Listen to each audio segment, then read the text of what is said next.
লক্ষ্মীনারায়ণ মনুষ্যকে দুই জনের করে আলাপন বিনা করে হেন কালে নারদ মহাপুরী ভক্তি করে উভয়ের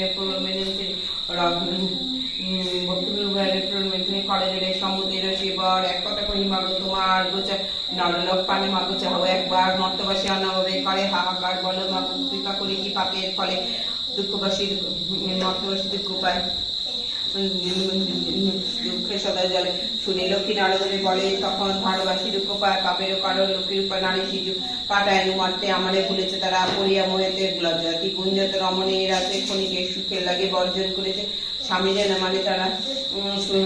না শুনে বচন ইচ্ছামিত এটা সেটা করেছে ভ্রমণ প্রতিক্রিয়া পাপেরও আঘাত অচলা হইয়া সেটা থাকি কি প্রকার শুনিয়া নারদ বলে বিষণ্ণ বরদনে কিরূপে প্রশ্ন তুমি হবে নারীগণে কিরূপে পাইবে তারা তব পদ ছায়া উদয় বই তুমি না করিলে দয়া নারদের বাক্যে লক্ষ্মী প্রশ্ন হইল অশ্বাস দাঁড়িয়ে তারা বিদায় করিল অতঃপর লক্ষ্মী মাতা বলে নারায়ণের মতে দুর্গতি প্রভু উচ্চাব কেমন শুনিয়া লক্ষ্মীর কথা বলে নারায়ণ অস্থির হইল দেবী স্ত্রীর পরমন আমি যাহা বলি তা স্থির রেখ মনে ধারণামে যাও লক্ষ্মীগত প্রচারণে নারায়ণ বাক্যে লোকে আনন্দিত হয় লক্ষ্মীগত প্রচারিত ধারণামে যাওয়ার বৃদ্ধা ব্রাহ্মণী বেশি প্রভৃতি রাখলো সহসা অরণ্য এক বৃদ্ধারে দেখিল বৃদ্ধারে দেখিল লোকে জিজ্ঞাসা হইল তারা কিংবা তুমি কি কারণে এসেছে কান্তারে শুনি বৃদ্ধা বলে আমি অতি অভাগিনী একে একে বলে বৃদ্ধা দুঃখের কাহিনী লক্ষ্মী বলে গিয়ে ফিরি করো লক্ষ্মীগত গুরুবারের সন্ধ্যাকালে লক্ষ্মীর কৃপায় তা দুঃখ দূর হার মানুষের যে পূর্ণ হলো তাহার হার পুনরায় গৃহে লক্ষ্মী করে আগমন হইল বৃদ্ধার গৃহে ও শান্তি নিকেতন মগধেতে বাস এক বণিক কন্যা নয় দৈবনী গেলে প্রথমের সময় দেখি বলে জিজ্ঞাসী নারীগণে কিবা ব্রত করো সব মিলি বামাগণে সদা কথা শুনি বলে উঠে বধুগণ লক্ষ্মী করে লয় বধুগণ বণিকের মনে পড়ে পূর্ব বিবরণ মনেতে বুঝছিল কেন বিকাকে পড়িয়াছে অহংকারের ফলে লক্ষ্মী তারে ছাড়িয়াছে দুই কাজ যুক্তি করে সেই বণিক নন্দন কাঁদিতে কাঁদিতে করে লক্ষ্মী স্তবস্তুতি করে শিশু প্রণাইল লক্ষ্মীগত ধারাভাবে প্রচারিত হইল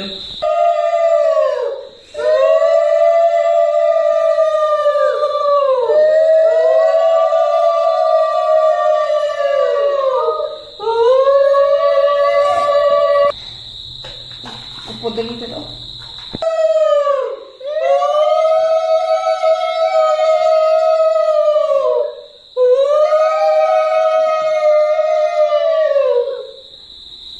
বৈকুণ্ঠ হতে লোকে এলো পৃথিবীর মাটিতে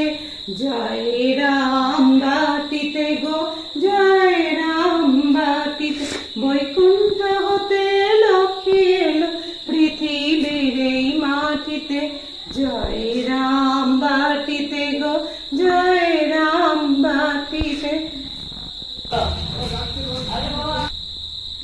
ঠান্ডায় নামা না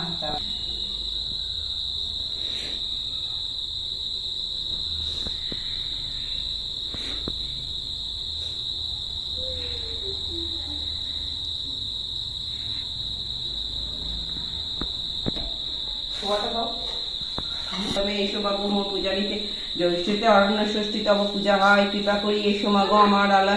ধান দুর্বা ধরে রাখি আষাঢ় মাসেতে পূজানিতে শ্রাবণে বাড়ি ধরা ঝড়ে ঝড়ে ঝড়ে পুঁজিতে বাসনা মাগো হয়েছে অন্তরে ভাদ্র মাসে ভরা নদী কুলু কুলু বয় পূজানিতে গুরুবারে এই সময় সেটা আশ্বিনে তোমার পূজা মা দুর্গার সাথে মহানন্দ চারিদিকে সুমা ধরাতে তারপর কোজগণী পূর্ণিমার দিনে ঘরে ঘরে তব পূজা মরত ভুবনে শ্যামা পুজো হয় মাগো কার্তিক মাসেতে সেই দিনে এসো মাগো আমার গৃহেতে অভ্রানে সোনার ধানে মাঠ গেছে ঘরে ভরে করিব তোমার পুজো অতি ভক্তি বলে পৌষতে ঘরে হয় পৌষ পাবন হয় পূজনীতে গুরুবারে এসো মাহেশা পূজারিতে সোমাগো আমার আলা হোলি খেলা ফাগুনে চারিদিকে হয় এসো মাগো কৃপা করি আমার আলা শেষ মাস বৎসরে চৈত্র বলে জানি তুই এসো মাগো কৃপা পূজানিতে দেবী নারায়ণী মা লক্ষ্মী 12 মাসে যে করে পঠন প্রধান দানে পূর্ণ হয় তাহার ভবন লক্ষ্মী দেবী তার প্রতি সদা তুষ্ট রয় সকল দুর্গতি কাটে লক্ষ্মীর কৃপায় লক্ষ্মী দেবী 12 মাসে সমাপ্ত হইল জয় জয় লক্ষ্মী মাতা সকলেই বলে শঙ্কর কাতুরের চরণ দুখানি শেষ বলা ঘুচাও তাদের তুমি সব দুঃখ জ্বালা দেব দিকে ভক্তি সবে দুষ্টমতি অনাচারের সদমুখী অসুস্থ দুর্গতি অন্নবস্ত্র হবেতে হাহাকার রব লক্ষ্মী ছাড়া হইয়াছে নন্নারী সব দেখিয়া ব্যাকুল বড় হয়েছে পরাণ কৃপা তুমি করো তুমি বিহিত বিধান দয়া বই নাম তবে সকলেই বলে কে আর রক্ষিবে বলে তুমি না রক্ষিলে লক্ষ্মী বলে শুনো প্রভু হয় তাহা যাহা ফলে দুঃখ কষ্ট ঘুচিবে সবার কষ্টতর শতনাম আছে যে আমার তাহা পাঠে দুঃখ কষ্ট ঘুচিবে সবার অষ্টতর শতনাম উচ্চাইলে মুখে সর্বদুঃখ দূরে যায়, রইবে যে সুখে তব পাশে তা আমি করি যে বর্ণন, ইহাতে এই দুঃখ জ্বালা হবে নিবারণ। লক্ষ্মী দেবী নাম রাখে দেব নারায়ণ, হরিপ্রিয়ার নাম রাখে দেব পদ্মাসন, ইন্দ্রাণী রাখিল নাম সম্পদায়নী, মহাদেব নাম রাখে ক্ষীরদ নন্দিনী, দেবগণ ডাকে মোরে কৌমারী নামেতে, শরণ ডাকে মোরে নারায়ণী নামেতে, শ্রীদাত্রী নামেতে, সতের রাজাগণ ক্রোধীনা নাম মোর।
একই সঙ্গে যদি পূর্ণিমা কৃষ্ণমশাই নামবে